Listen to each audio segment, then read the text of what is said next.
esta hora de la mañana ya me acompaña aquí en el estudio en Guayaquil el subdirector de Diario Expreso, analista Francisco Huerta, a quien le doy la bienvenida y las gracias por estar con nosotros. Gracias, Liz, al contrario. Un gusto tenerlo acá. Quiero primero empezar conociendo cuál es su impresión de cómo quedó conformada la asamblea, de lo que ocurrió este fin de semana en torno precisamente a esas designaciones. Yo creo, Liz, que tenemos que partir de un hecho que está evidenciado en las cosas que han venido ocurriendo. Vemos en este instante, hace unos minutos, a una asambleísta jovencita con una voluntad de país que da gusto, ¿no? Vamos a conversar, vamos a dialogar sobre cualquier tema que se confunda, cualquier tema complicado, cualquier tema que sea línea roja, incluso se conversa. Porque el país requiere diálogo nacional profundo y acuerdo. Vemos en la presidencia de la Asamblea una representante de los indígenas amazónicos presidiendo una función del Estado. A mí me llena de gusto que el país comience a ser uno solo y que no nos entendemos fragmentados, sino como un gran conjunto. Pero realmente el país comienza a ser uno solo porque aquí hubo una ruptura. Había en camino una alianza en primera instancia del Partido Social Cristiano, UNES, creo, que a última hora y para sorpresa tomó otro giro. Creo decidió apoyar a Pachacutic y a la ID y a los independientes y ahí se crea una ruptura. Y más aún cuando de repente queda conformado incluso el Consejo de Administración Legislativa y un partido como el Partido Social Cristiano fuerte durante años en la Asamblea no tiene representación. Hay cambios en la política. Yo no estoy de acuerdo que hayan dejado fuera al Partido Social Cristiano en la Comisión Legislativa. Había un espacio si algunos de los partidos no tenían dos puestos. Pero el hecho real, que también vale la pena anotarlo como un país que cambia, es que la voz del pueblo expresada a través de los medios de comunicación o la sociedad civil o ahora en las redes hizo presión para que no se dé un entendimiento con la corrupción. Eso es lo de fondo. El país reaccionó y Lasso tuvo que ser sensible para no comenzar su mandato perdiendo parte de su electorado. Ahora, ¿pero qué consecuencias puede traer el hecho de esta separación, de esta ruptura? Aunque de ambas bancadas escucho, ayer entrevistaba a una de las asambleístas de CREO y decía, por nuestro lado no ha habido ninguna ruptura con el Partido Social Cristiano. Escuchaba a otro legislador más bien de esa tienda política decir, nosotros tampoco no hablamos de una ruptura, pero es evidente que eso pasa. ¿Y qué consecuencias trae, no? Una alianza que fue creada precisamente para sumar en ese camino a la presidencia de la República y que ahora, arrancando en este sentido, el trabajo de la Asamblea se ve disuelta. Hay que aceptar que lo que se buscaba era gobernabilidad, pero el camino era equívoco. No podríamos pactar con la corrupción a nombre de la gobernabilidad. Eso se rompió. Se dio Pachacutic también, porque al principio se intentó hacer un entendimiento izquierda democrática Pachacutic, era lo lógico. Y hubiera estado el ex prefecto de Zamora presidiendo la Asamblea, pero pusieron demasiadas exigencias, entonces volvieron a su redil de la derecha con ciertos independientes, pero no tenían los votos, les faltaban votos, buscaron en UNE esos votos, ese fue el equívoco. El país reaccionó también Pachacutic de Izquierda Democrática y se llegó al otro acuerdo. ¿Pero cabe la reconciliación? ¿Usted ve viable que pueda ojalá se dé bajarse esos ánimos y dar paso a lo que decía incluso la asambleísta Moreira en la entrevista anterior, a que todas las bancadas puedan sentarse a conversar en beneficio del país? Sería lo ideal. Más allá de no pactar con los corruptos, impunidad, porque eso el país no lo tolera.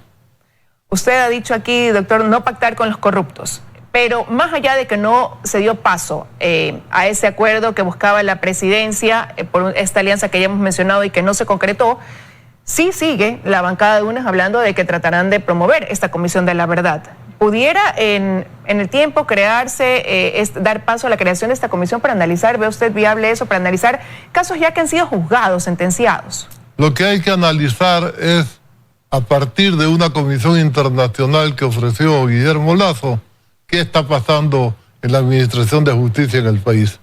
Tenemos una serie de situaciones complicadas que involucran a altos funcionarios de elección popular, como la situación del alcalde de Quito y otros.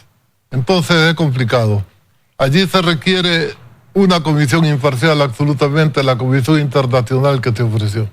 Usted habla de cosas irregulares que se comienzan a ver en el país y me gustaría también conocer su opinión sobre un hecho que hasta cierto punto analizar si usted cree que puede haber tenido alguna vinculación en algún momento o no, lo que sucedió en cuanto a la decisión del Consejo de Participación Ciudadana y Control Social de haber removido de sus funciones a un consejero, a un vocal del Consejo Nacional de la Judicatura. Ahora, quienes votaron a favor de eso, se les ha iniciado, van a ser investigados. Hay una propuesta de que sean investigados por esa decisión que dicen precisamente le tocaba pues más bien a la Asamblea Nacional y no al Consejo de Participación. Hay dos males viejos del país que no hemos logrado resolver: la politización de la justicia y la judicialización de la política. Eso tenemos que superarlo con transparencia, no queda alternativa. Desgraciadamente, los funcionarios públicos, como el incidente que acaba de darse, que me da vergüenza hasta relatarlo, en donde interviene el defensor de derechos humanos de la República, están pasando cosas muy feas. Y sigue la corrupción en Manabí, por ejemplo. Ahora en este gobierno hay hospitales que están con sobreprecio. Entonces hay que meterle mano dura a eso. Y parece que desde adentro no tenemos la capacidad de actuar. Salvo la Fiscalía, que hay que robustecerla. Ayer conversaba en este espacio, entrevistaba a la presidenta de la Asamblea Nacional. Y ella decía que ve en el camino de esta hoja de ruta ya para iniciar ese trabajo del legislativo algunos temas. El asambleísta Villavicencio ya habla de proponer, dar paso al primer juicio político, que sería para el defensor del pueblo, pero ella mencionaba también el juicio quizás político para los miembros del Consejo Nacional Electoral. Decía ella, el que sean removidos de sus funciones. Para ellos es un tema pendiente, y cuando digo para ellos, la bancada que ella representa. ¿Qué opinión le merece? Yo creo que vale investigar todo lo que tiene al país con dudas. Hubo dudas de los resultados de la primera vuelta y se pusieron las cosas en orden en la segunda vuelta. Nadie reclamó de los resultados de la segunda vuelta, pero hubo mucha duda de los de la primera vuelta. Valdría la pena revisar qué ha pasado allí y valdría la pena hacer una investigación de qué está pasando en el Consejo Nacional Electoral, sin prejuzgar, simplemente para tener las cosas claras y transparentes.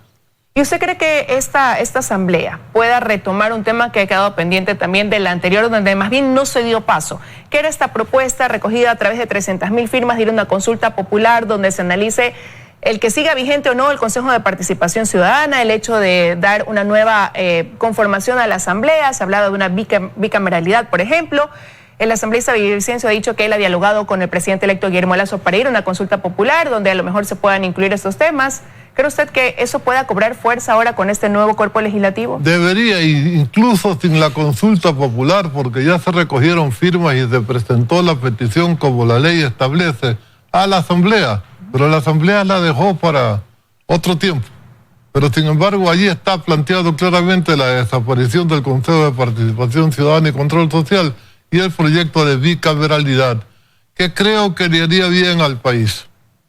Ahora, regresamos quizás al inicio de este diálogo y esto va a demandar acuerdos. Hoy prima en la Asamblea una mayoría de centro-izquierda, donde se dice que... Yo la pondría en el centro nomás, Lija. En el centro, ok, donde se dice que van a apoyar en esta gobernabilidad, ¿verdad?, del presidente electo. ¿Qué tan real puede llegar a ser cuando hay propuestas tan antagónicas y estas denominadas líneas rojas que ellos han establecido que no están dispuestos a negociar? Hay posibilidad de acuerdos determinando los campos y hablando a fondo sobre de qué se trata. Si tenemos una generalización, no a la minería, es más difícil porque el país requiere los recursos que podría traer la inversión minera. Pero decimos no a la minería en sitios cercanos a fuentes de agua, entonces podemos llegar a un acuerdo, porque es más oneroso para el país perder tus fuentes de agua que tener una inversión minera en esas zonas. Entonces, pero no a la minería en general, podría ser también complicado. Hay que mirar cómo están las cuentas nacionales ahora. Hasta en el plan de vacunación tenemos que ver cuántas vacunas le quedan al gobierno que entra antes de recibir las que él compre. Y para poder cumplir su promesa de vacunar rápido a 9 millones de ecuatorianos.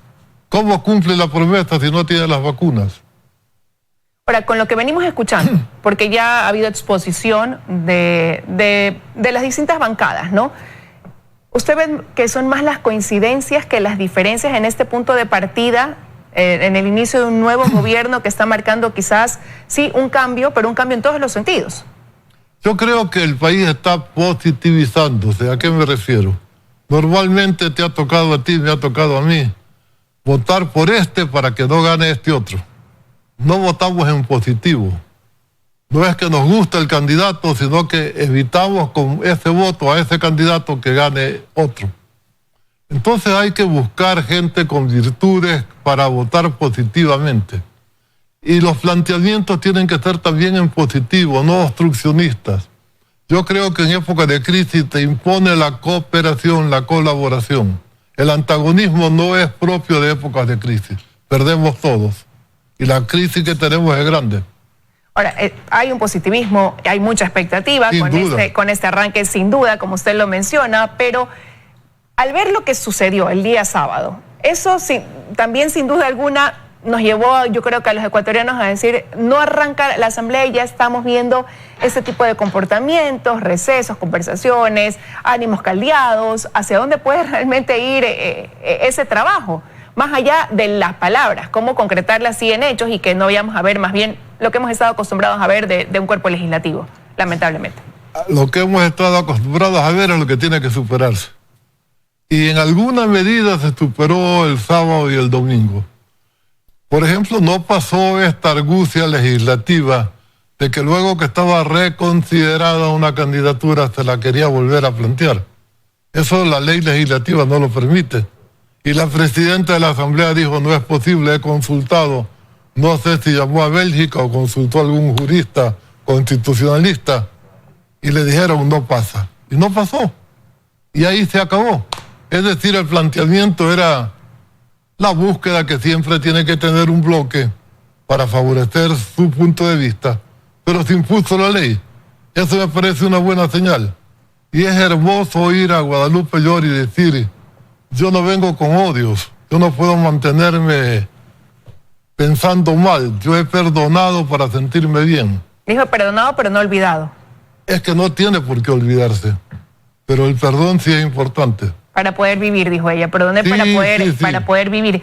Ahora, ¿cómo usted proyecta quizás esa jornada del día de hoy, donde se van a integrar estas comisiones especializadas? ¿Cree que va a haber un mayor equilibrio en esa asignación o reparto de comisiones? Porque ahora también hay un sinsabor después de lo que sucedió en algunas bancadas, ¿no?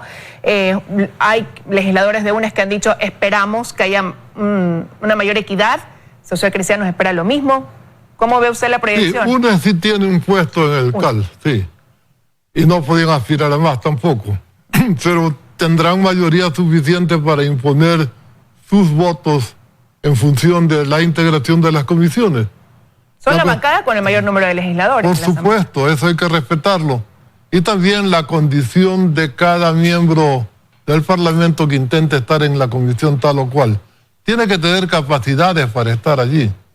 No puede pasar lo que ya pasó con un distinguido futbolista, que no podía leer su discurso, ¿no? Eso tenemos que evitarlo. ¿Y cree que eso puede primar? Hace un momento la asambleísta Moreira decía, estamos analizando los perfiles, los títulos que tiene cada persona. ¿Usted cree que eso se va a poder ver proyectado el día ya cuando queden conformados? No a 100%, Liz. Conocemos el país, no nos hacemos ilusiones tan altas.